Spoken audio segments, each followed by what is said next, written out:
My name is Jerry Novack, and I commissioned in the U.S. Air Force in 2012.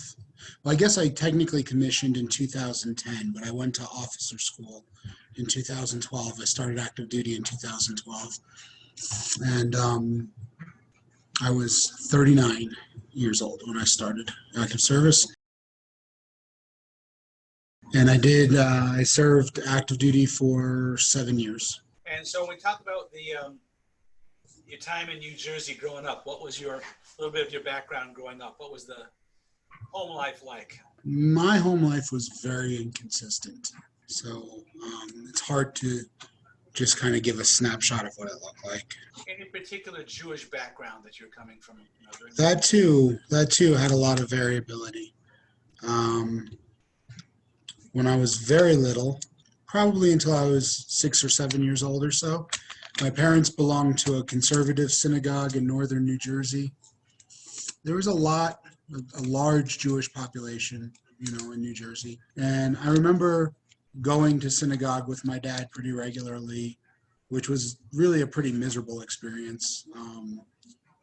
I grew up not really loving that experience, but then when I was 7, my mother died, and after she died, the next year, we didn't go to synagogue at all. It just wasn't part of our lives at all. Then when I was, right before I started high school, he got remarried again. And then we sort of became the twice a year Jews, right? We would go to temple on Rosh Hashanah, Yom Kippur.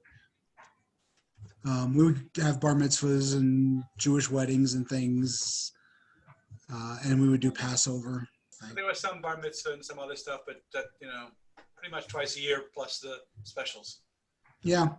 In that younger era, kind of switching gears now, anything motivates you to want to get into the military? What was the background that kind of led you that direction? Well, there's probably a handful of things. The first is, as a Jewish kid, I grew up,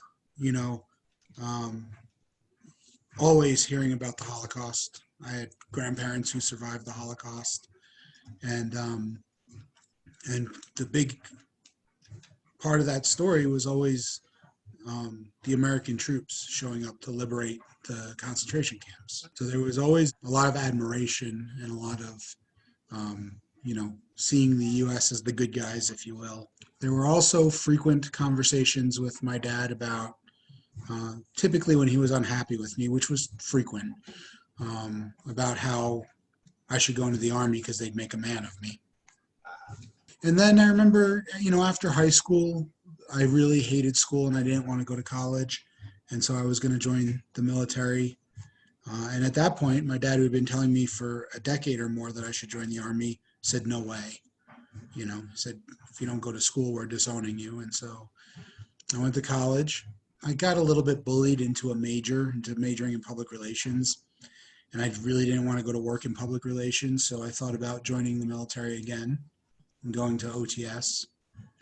And again, my parents sort of bullied me out of that, said no way. And so, I don't know, my life went on, and I actually ended up working as a personal trainer for a long time, for about 15 years. And then I went back to school and went to graduate school for psychology. And while I was in graduate school, I had a chance to apply for the health providers scholarship with the Air Force. And so I applied for the scholarship and got the scholarship. The cutoff for medical commissioning is 40. I commissioned at 39.